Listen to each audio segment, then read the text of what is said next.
గురుబ్రహ్మ ప్రేక్షకులకి నమస్కారం అండి. ఈ వీడియోలో 2024 సంవత్సరం జూన్ మాసంలో మేషరాశి వారి ఫలితాలు ఎలా ఉన్నాయి, గోచారం అనేది ఎలా ఉంది, ఏ రోజులు అనుకూలిస్తాయి, ఏ తేదీలు అనుకూలించవు, ఎలాంటి జాగ్రత్తలు తీసుకోవాలో చాలా క్లియర్గా స్పష్టంగా వివరిస్తానండి. ముఖ్యమైన గ్రహమైనటువంటి శని భగవానుడు కుంభరాశిలోనే సంచారాన్ని కొనసాగిస్తున్నాడు, అనగా మీ 11వ ఇంట్లో ఉన్నాడండి. శ్రీ దుర్గాదేవి జ్యోతిష్యాలయం. మీరు ఇప్పుడు వరకు ఎక్కడెక్కడో జ్యోతిష్యం చెప్పించుకుని నిరాశ చెంది ఉన్నారా? అయితే ఒక్కసారి గురువు గారికి ఫోన్ కాల్ చేసి చూడండి. ప్రేమ, పెళ్ళి, ఉద్యోగం, రాజకీయం, విదేశీ ప్రయాణం, ధనం నిలకడగా లేకపోవటం, భార్యాభర్తల మధ్య గొడవలు, ఆస్తి తగాదాలు, అప్పుల బాధలు, స్త్రీ పురుషుల ఎలాంటి గుప్త సమస్యలకైనా, ఎటువంటి సమస్యలకైనా ఒక్క రోజులోనే పరిష్కారం చూపుతారు.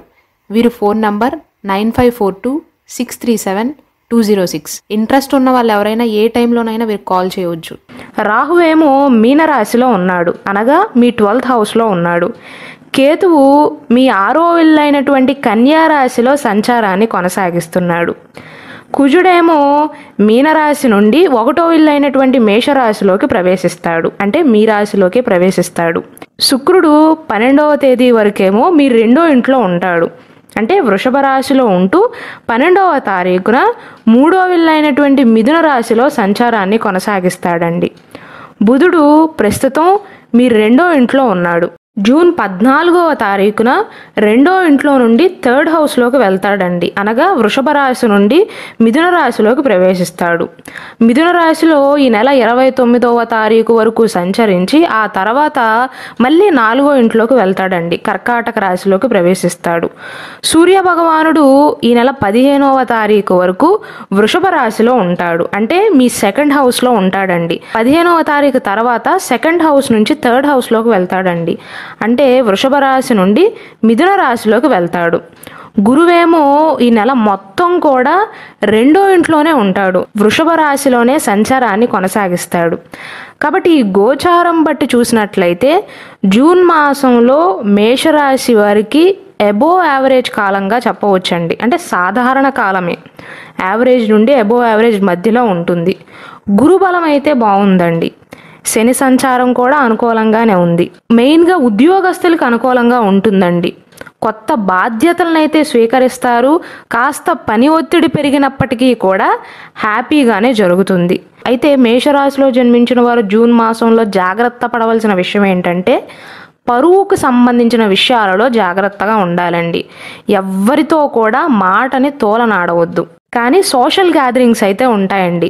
మేషరాశి వారి మాసంలో మండుటెండలో అయినా సరే కుటుంబ సభ్యుల యొక్క శుభ కార్యక్రమాలకు హాజరయ్యే అవకాశాలు ఉన్నాయి. అంటే బంధువులతో, మిత్రులతో కలయిక అనేది ఏర్పడుతుంది.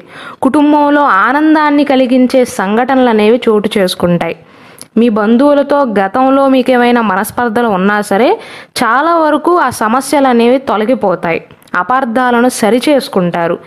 మెయిన్గా ఈ నెల ద్వితీయార్థంలో, అంటే 14వ తారీఖు తర్వాత కుటుంబ సభ్యులతో కలిసి విందు వినోదాలకు హాజరవటం కానీ లేదా దూర ప్రాంత ప్రయాణాలు చేయటం కానీ జరుగుతుంది. అయితే మేషరాశిలో జన్మించిన మగవారికి మాత్రం ఈ మాసంలో వారసత్వానికి సంబంధించిన తగాదాల వల్ల చిక్కులు ఏర్పడే అవకాశాలు ఉన్నాయండి. మెయిన్గా ఎవరికంటే కృత్తికా నక్షత్ర జాతకులకు, భరణి నక్షత్ర జాతకులకి కాదు. మెయిన్గా అశ్విని నక్షత్రంలో జన్మించిన యువకులు ఎవరైతే ఉన్నారో, కొత్తగా పెళ్ళైన వారు కానీ పెళ్ళి కాని వారు కానీ స్త్రీ సంబంధమైన విషయాలలో చిక్కులను ఎదుర్కొనే అవకాశాలు కానీ లేదా వారసత్వానికి సంబంధించిన తగాదాల్లో చిక్కుకునే అవకాశాలు కానీ ఉన్నాయండి. కాబట్టి మేషరాశిలో జన్మించిన మగవారు, ముఖ్యంగా అశ్విని నక్షత్రంలో జన్మించిన వారు మాత్రం కొంచెం జాగ్రత్తగా ఉండాలి. ఒకవేళ మీరున్న సందర్భంలో గొడవలు జరుగుతాయి అనుకుంటున్నట్లయితే దాని నుండి తప్పించుకునే ప్రయత్నాలు చేయండి. ఈ నెల మొదటి వారంలో ఆరోగ్యానికి సంబంధించి మేషరాశి వారు జాగ్రత్తలు తీసుకోవాలండి. ముఖ్యంగా ప్రయాణాల విషయంలో కానీ లేదా ఇంట్లో ఏదైనా పదునైన వస్తువులతో ఆడేటప్పుడు జాగ్రత్తలు తీసుకోవాలి. గృహిణీలు కూడా కూరగాయలు కట్ చేసేటప్పుడు కానీ లేదా చాక్ కానీ కత్తిపేటలు కానీ యూజ్ చేసేటప్పుడు జాగ్రత్తలు తీసుకోవాలి. ద్వితీయార్థంలో అయితే మీ ఆరోగ్యం అనేది మెరుగుపడుతుందండి. అయితే మేషరాశి వారికి సాధారణంగానే కోపం ఎక్కువ అండి. పైగా గ్రహ ప్రభావం వల్ల ఈ మాసంలో ద్వితీయార్థంలో మెయిన్గా కొన్నిసార్లు కోపం కారణంగా ఆరోగ్య సంబంధిత సమస్యలతో బాధపడతారు. తలనొప్పి కానీ, మైగ్రేన్ కానీ, తలకు సంబంధించిన సమస్యలు, ఆవేశం పెరిగితే వచ్చే సమస్యలతో బాధపడతారండి. కాబట్టి మేషరాశి వారు వీలైనంత ప్రశాంతంగా ఉండటానికి అలవాటు చేసుకోండి. విద్యార్థుల విషయానికి వస్తే చదువు విషయంలో మంచి సమయం ఉంటుందండి. బాగా చదువుతారు, ఏకాగ్రత పెరుగుతుంది, కొత్త విషయాలను నేర్చుకోవాలి అన్న ఉత్సాహం ఎక్కువ అవుతుంది, తపన ఎక్కువ అవుతుంది. మెయిన్గా గవర్నమెంట్ ఎగ్జామ్స్ కానీ, ప్రైవేట్ ఎగ్జామ్స్ కానీ, ఎంట్రన్స్ ఎగ్జామ్స్ కానీ, లేదా ఏ కాంపిటేటివ్ ఎగ్జామ్స్కి ప్రిపేర్ అవుతున్న వారికైనా సరే ఈ మాసంలో బాగానే ఉంటుందండి. మీరు ఆశించిన దానికంటే కూడా బాగానే ఉంటుంది. పరీక్షల్లో ఉత్తీర్ణతను సాధిస్తారు. ఉద్యోగపరంగా, వ్యాపారపరంగా, ఆర్థిక పరంగా చూసుకున్నట్లయితే ప్రథమార్థంలో కొన్ని సమస్యలు వస్తాయండి.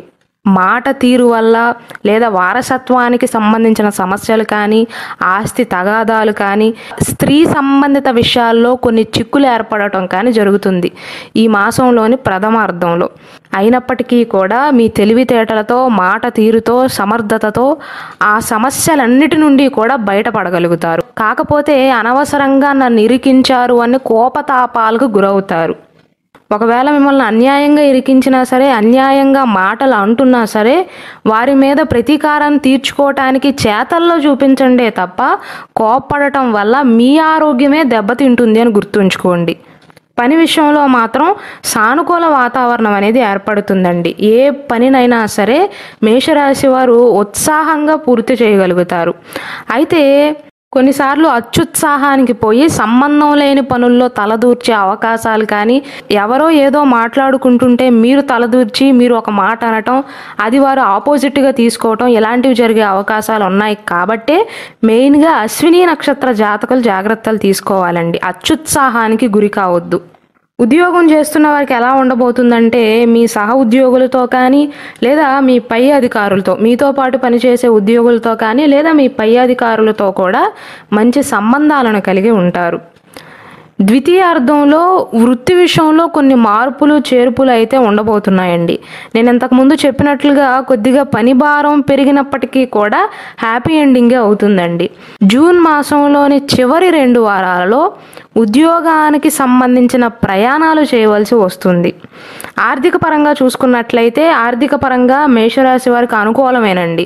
పెద్దగా నెగిటివ్ అయితే ఏమి సూచించట్లేదు. గడిచిన 2 నెలల్లో మీ ఆర్థిక స్థితి అనేది యావరేజ్గా ఉన్నప్పటికీ కూడా జూన్ మాసానికి వచ్చేసరికి గతంలో మీరు చేసిన ఖర్చులను అధిగమించగలుగుతారు. ఎక్కువగా సేవ్ చేయలేకపోయినప్పటికీ కూడా గతంలో మీరు అప్పులు చేసినా, ఏవైనా చేబదులు తీసుకున్నా, ఏవైనా ఖర్చులు చేసినా సరే వాటిని అధిగమించగలుగుతారు జూన్ మాసంలో వచ్చే ఆదాయంతో. ఎందుకంటే ఈ మాసంలో కొద్దిగా అదనపు ఆదాయాన్ని కలిగి ఉంటారండి. అయితే మేషరాశిలో జన్మించి స్త్రీలైనా పురుషులైనా సరే పెట్టుబడి పెట్టాలి అనుకుంటున్నట్లయితే ఈ నెల 3వ వారం 4వ వారంలోనే పెట్టుబడి పెట్టడం మంచిదండి. మొదటి 2 వారాలు పెట్టుబడికి సంబంధించి పెద్దగా అనుకూలం కాదు.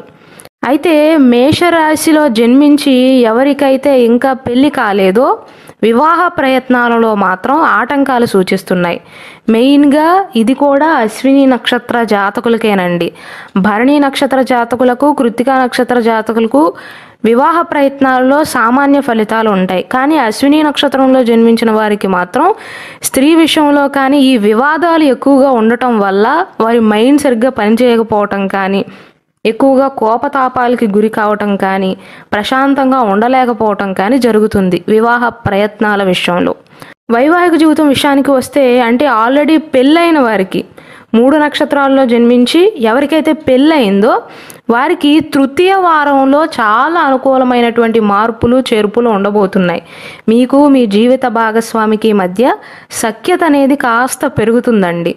సంతాన ప్రయత్నాలు చేస్తున్న వారికి మాత్రం మధ్యస్థ కాలంగా చెప్పవచ్చు. మొత్తం మీద చూసుకున్నట్లయితే మేషరాశిలో జన్మించిన వారికి బాగానే ఉంటుంది. కానీ కొన్ని జాగ్రత్తలు అయితే తప్పనిసరిగా తీసుకోవాలండి. మెయిన్గా ఎదుటివారు మిమ్మల్ని ఇబ్బంది పెట్టినా సరే చేతలతో చూపించండి తప్ప మాటలు అనటం కానీ, మీలో మీరు ఎక్కువగా ఆలోచించుకోవటం కానీ, నైట్ నిద్రపోకుండా ఆలోచనలు చేయటం కానీ, లేదా కోపం పెరిగి తలనొప్పి రావటం కానీ, ఇలాంటి సందర్భాలు చోటు చేసుకునే అవకాశాలు ఉన్నాయి. కాబట్టి కోపాన్ని కొద్దిగా అదుపులో ఉంచుకోండి. అంటే ఎదుటివారు తప్పు చేస్తే మిమ్మల్ని సైలెంట్గా ఉండమని నేను చెప్పట్లేదండి. ఒకవేళ ఎవరైనా మిమ్మల్ని కావాలని ఇబ్బంది పెట్టినా, లేకపోతే మీ పైన తప్పులన్నిటినీ కూడా నెట్టేసినా సరే చేతలతో చూపించండి. చాకచక్యంగా వ్యవహరించండే తప్ప అందరి ముందు కోపంగా మాట్లాడి మీ వాల్యూని తగ్గించుకోవద్దు.